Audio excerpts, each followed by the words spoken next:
Not your average tabletop. Woohoo! Welcome back to Not Your Average Tabletop. I'm Zach. And I'm Mac. And today we're giving our first impressions on The game Obsession, which is loosely based on the novel Pride and Prejudice, which, in a fun full circle moment, was almost named First Impressions. So, there you go. I was not aware of this until you told me. Yes. Today. I know. It's very exciting. And I don't think I would have ever guessed that either. Yeah, no. But, yeah, it's interesting. An interesting fact. Yeah. Maybe it's a fact. I'll have to look it up. It's a fact. I always have to question your facts. Wow, no, that one's true. I know my Austen. I hope so. But yeah, this was a game that I'd heard about.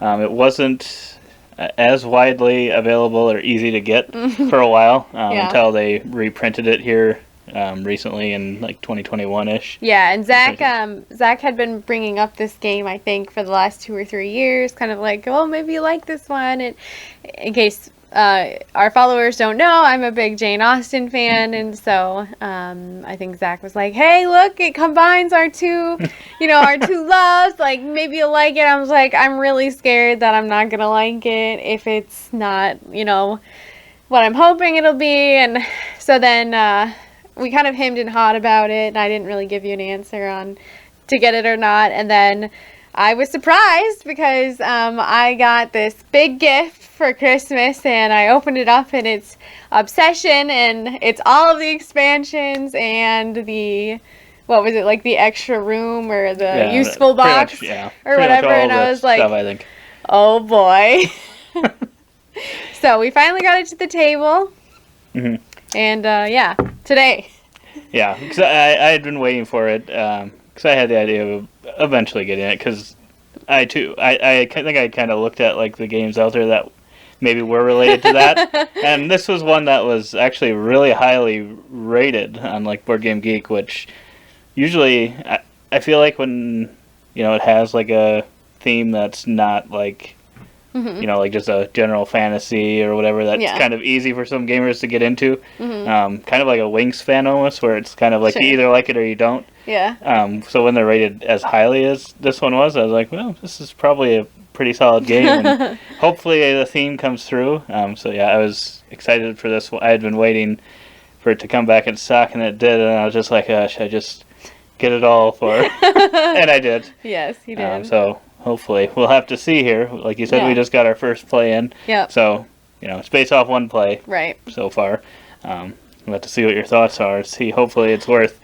I don't even remember what they all add, but we'll see if it's worth playing some more. Sure, yeah. So I played as House Cavendish. So in this game, you're a prestigious family, and you're just trying to increase your reputation by making your house better and having cooler guests at your parties. That way you can impress like the top tier country family. The Fairchilds. The Fairchilds in this case. And you're doing that by getting different people in different rooms in your house. So I actually really liked this game. It was maybe a little difficult at first, and I will say some of the rules I'm probably still not 100% on, just because I didn't feel like I fully understood what the rule book was saying, but yeah, I feel like this is one that after that play, now that we've kind of gotten a lot of the core stuff down, I think I'm probably going to go back and look at the rule book again to kind of just fine-tune some of the things, because some of them kind of felt like I wasn't sure if we were doing it exactly right. Yeah. I think we did most of it right. Most of it seems like it's kind of straightforward, but. I know, I agree. And they have a bunch of like super helpful like cards that help you kind of navigate some of the icons. When I first saw in the the rule book or whatever, and it had how many, would it say two-sided player aids 24? I'm like, 24 player aids? Yeah. How many players is this? I honestly could have probably like just gone for like one big like card stock that flipped back and forth. Yeah. I mean, these are really solid, but it would be nice if, since there was this many, that it would have been one. Because you're like looking at each, So overall, I really liked this game. I thought it was fun. I had to laugh because for once Zach was struggling more to figure out like what to do than I was. And I don't know. We watched a super. Dang it! We should have. I should have remembered his YouTube channel. But we watched a super helpful rules video before we played it. Zach will link it down below. We'll find it. We'll link it because it was really good. And I just want to give props where they're due. That's true.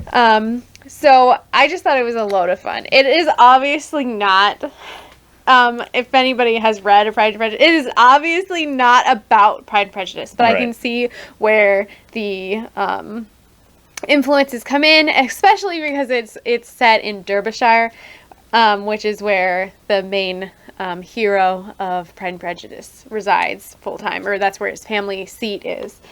So his house. So I just thought it was really fun trying to get rooms. I love the objective play of it. I love the servants and how that all worked.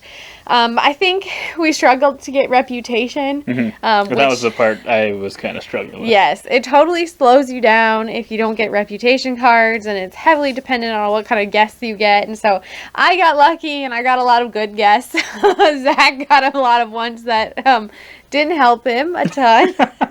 So I think I kind of skated by a little bit. I had a little bit easier time to do this. So it was a little overwhelming, but actually, honestly, overall, by the end of the game, I was like super confident already in choices and things I could make. So I really, really like this game, and I'm super excited to get back to the table. And I will say asterisk here because I'm really scared of the expansions because I like it so much. I don't want them to change anything, but maybe it'll be for the better. And I don't know, maybe with more players this would be more difficult. I'm not sure how that would change it or not with more players. Be interesting for like those goals and whatnot. Yeah.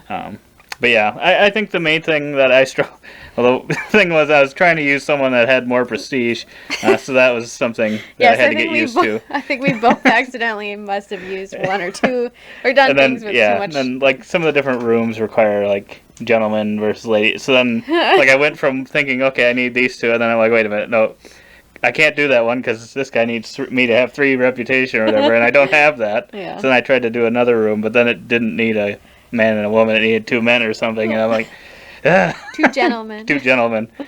But no, I really liked it as well. I think the once you understand kind of how the cards work, it's very clear as to what they do, what they require, how many points there are at the end of the game. They're really well laid out. I love the split where it's like the left-hand side is what you need to play it, and the right-hand side is what you get from playing it or end of game. I really like how they did that. Yeah, that's really nice. And I really liked how I think like every single one of these has some sort something fun, funny writing below it. I had a good time with reading some of those. So I really like that. I also like how the different worker, how they all look very different. Oh, I love how different they are. They're different heights. They have different hats. They have things in their hands. So cool. Yeah, and I like how it seemed like specific colors were kind of for specific different things as well, and how your starting family ones did not require any colors or any. Thank so the Lord. Kind of lets you keep going with that. But yeah, I really liked it as well. I'm really looking forward to playing this one again because just the the different room types, trying to update it. And I think I would probably play it a bit differently because like you said, I think you kind of went for a lot more cards, and I probably should have done that. That wasn't on purpose. Because then I think that kind of would open up kind of what I can do a little bit more and help me get the prestige. You got more rooms than I did, though. Yeah, I don't really know how that happened. I still got less points in rooms, and I didn't win any of those. I have higher value tiles. And I didn't even flip over a couple of them, so I ended up getting negative points on some. But yeah, a lot of the people that I picked up, I didn't have options of, and they were negative points. So I had tried to get rid of those instead of getting more into my hand. I think I just kind of felt like burned by the first few I'm picking up being -3, -3. I'm like, well, I can't keep picking these up, or I'm just going to lose a ton of points. That's why I was wondering when you just kept picking more and more people up. I'm like, my gosh, she's got to have like -20 points. Well, see, I think the thing is so I think I don't know. We'd have to look, but I think the majority of the negative ones are females, and then the ones that help you are males. And I mean, I do have one guy who is like negative, so I think there are some, but like, I just kept getting guys that helped me. Like it was a total sausage fest in my hand, and you had just a bunch of girls. What did you call it? A hen house. A hen house. Yes. So I think I just got lucky with the cards. Yeah, and it seemed like a lot of the ones I had too, like I could play them and get really huge benefits, but then I would lose prestige, so I was not getting anywhere with that early in the game. So I might try to do something slightly different with that as well. Trying to boost that up a little earlier so that I could play some of those. But it'll be interesting to play it some more and see how that different play works. And I have no idea I don't remember what the expansions had, so it'll be interesting as well. It was like an upstairs, downstairs, and then Wessex or something. Oh yeah, the Wessex expansion. Okay. So I think there's a couple more houses that are added. Yeah.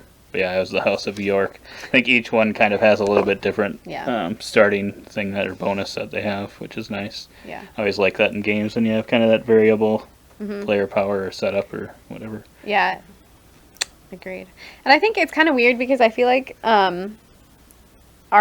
you can see close up of these in our unboxing, but I feel like the components are both like amazing and then meh at the same time. So it's kind of interesting that there's like, I feel like the meeples, the boxes, the cards, the tiles, like they're all like really good or like really well done, and then like the money is just kind of meh. See, I think they were metal coins, but I don't know that I saw that. Huh. Because I think in the video... Is that an upgrade, though? It might be. These tiny cards will be the death of me. I have small hands, and they're hard to grasp even. You don't have to really manage those that much. I know, but still, to shuffle, I mean, look at that. You just mush them around the table. Yeah. But yeah, I can't remember. I thought the creator or whatever, who had put out a lot of content as well on the game, I thought he had said there were metal coin upgrades, so maybe I'll have to look back and see. I don't remember seeing that, but we'll have to check it out. Huh. But yeah, I personally think everything outside of these coins, these cardboard coins, are all really solid. Even they're not too bad, but they don't actually have any value on them. So you can kind of make it whatever you want, I guess. I just kept grabbing with a 1 because I was like, I'm pretty sure he said 5, but I don't remember, so I'm just going to keep grabbing the 1s. But no, otherwise, overall, I think it's a really solid game. And it looks like there's even like this glossary, which explains like everything in further detail too. We never really looked at that, but yeah, I think it's probably really helpful. I'll probably read it because I'm guessing if I had to guess, I'm guessing a lot of this is steeped in actual history or close to it or whatever, and I think that's just really cool. It even has a victory point distribution chart, which we checked ours. Percentages. We were only close on a couple things, but I'm sure it seems like it's probably about right. But yeah. Is there anything else? I guess since your rating is basically whether or not you'd get it back to the table, I would probably give this one an 8.25 or 8.5. Ooh, wow. Out of 10 just off of first thoughts. I could see it still going up from there maybe with more plays. But yeah, I look forward to trying this one some more and seeing how it works. Yep. Now that I kind of have an idea of what's going on. And I think at first it was overwhelming, but I mean, I feel like now that I've played it, I feel like it's beautifully organized. Like, I like games that flow well, that you can understand, and I feel like this one is well done. Especially with how much stuff is going on it looks like sometimes. There's a lot, but yeah, the courtship baby is like the most stuff going on, but otherwise it's just really well organized, I think. So that helps a lot. Yeah. But yeah, I'm excited to get back to the table. We'll see. We're quite a ways away from the O's in our alphabet soup video here, but we might have to play it two more times before we get to the O's. Well, we'll see when this video comes out. Maybe we'll already be through the O's. Oh, shoot. But yes, we are quite a ways away at this point. Well, we will 6 months from now this video is going. Good timing. That's true. We don't have that many. We don't have that many games between C and O. It's only like half the alphabet. That's true. Yeah. So Yeah, if you want to see the unboxing of this video, you can check that out. That'll probably be linked below as well. If you like this video, give us a thumbs up. Otherwise, you can feel free to subscribe if you want to see more first impressions on games as we play them. They probably won't be as fantastic as this one. It's probably the highest I've heard Michaela talk about a first impression in a while.